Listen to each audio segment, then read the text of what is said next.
Welcome to The Explainer. Today, we're diving into a feat of endurance that sounds like it's straight out of science fiction. It's a journey that really pushes the absolute limits of what we think is possible in the animal kingdom. Okay, just try to wrap your head around this number. 13,500 kilometers. That's over 8,400 miles.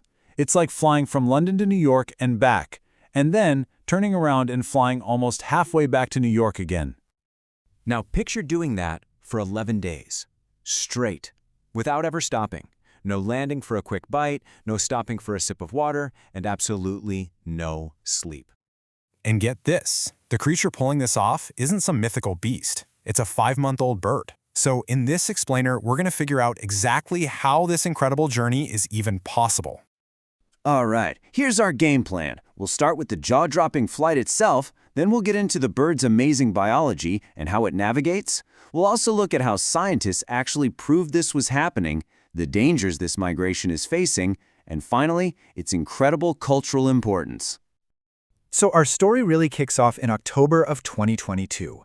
It starts with a 5-month-old bar-tailed Godwit, who scientists were tracking, known simply as B6, and this little bird was about to make history. B6 flew from the coast of Alaska all the way to Tasmania in southern Australia. Now, to put that into human terms, that's like an elite athlete running 320 marathons, back-to-back. It's a performance that just completely dwarfs anything in human sports. But here's the part that is just truly mind-bending. The adult Godwits, they had already left 6 weeks earlier. That means B6, on its very first trip, flew across the entire Pacific Ocean, completely alone, with nothing to guide it but the instincts it was born with. So you have to be wondering, how does any living creature physically handle a challenge like that? Well, the answer is in one of the most extreme biological makeovers you can imagine. Before it even takes off, the Godwit goes on an absolute feeding frenzy. It doubles its body weight until more than half of its entire body is pure fat. It literally turns itself into a flying fuel tank. And it gets even crazier. To be as efficient as possible, the Godwit does this incredible internal remodel. Organs it won't need for the flight, like its liver and kidneys, actually shrink by a quarter. Its gizzard just shrivels up to almost nothing. At the same time, its heart and its flight muscles get bigger and stronger, powering up the engine for the brutal trip ahead. Okay, but what about water? How does it not get dehydrated over the open ocean? Well, this part is just genius. It doesn't drink. For the entire 11 days, the bird literally creates its own water by burning through its fat and protein. It's this amazing biological trick that keeps it alive. So the Godwit has the fuel and it's got the engine. But surviving the flight is one thing. Actually navigating it, that's a whole other mystery. I mean, how does a bird that's never done this before find one specific spot on the other side of the planet? How does it know which way to fly when all it can see for days and days is just endless blue water? Well, scientists think it's using a whole toolkit of built-in compasses. It might have special proteins in its eyes that let it literally see the Earth's magnetic field. It uses the sun during the day and the stars at night to constantly check its course. But here's the thing that still blows researchers away. As Dr. Jesse Conklin puts it, they seem to have an onboard map. The directions for this epic trip from Alaska to Tasmania, they seem to be hardwired right into their DNA from birth. Now, of course, scientists didn't figure all this out overnight.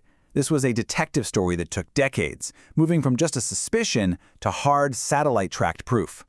It really started with just a hunch in the early 2000s. Then, the big breakthrough came in 2007, when a bird named E7 was tracked with a satellite tag, giving them the first real proof.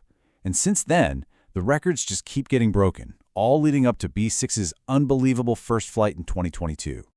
So as we're sitting here just amazed by this feat of nature, we also have to face a really tough reality. This ancient migration is in serious trouble. And ironically, the biggest danger isn't on that nonstop flight south. The biggest threat is actually on the trip back north. The Godwits absolutely depend on the mudflats in the Yellow Sea as a pit stop to refuel. But since the 1950s, a devastating 65% of that habitat has just disappeared, thanks to development along the coast. And for one subspecies that relies entirely on that one stop, the result is catastrophic. Their population is dropping by about 7% every single year. But this bird's story, it's not just about biology or conservation, it's also woven deep into human culture, especially for the Maori people of New Zealand. To the Maori, the Godwit is called the Quokka, and it's a sacred spiritual guide.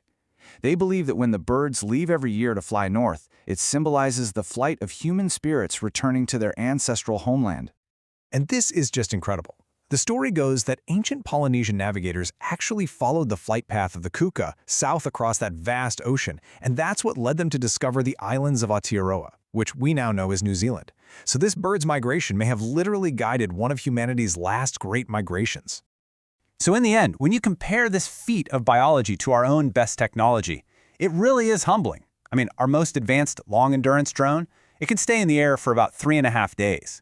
This 5-month-old bird flew for more than 3 times that long on its very first try. And that just leaves us with this final awe-inspiring question. The Godwit proves that nature does things we think are impossible all the time. So if this is happening right over our heads, what other incredible wonders are out there, hiding in plain sight, that we haven't even started to understand yet?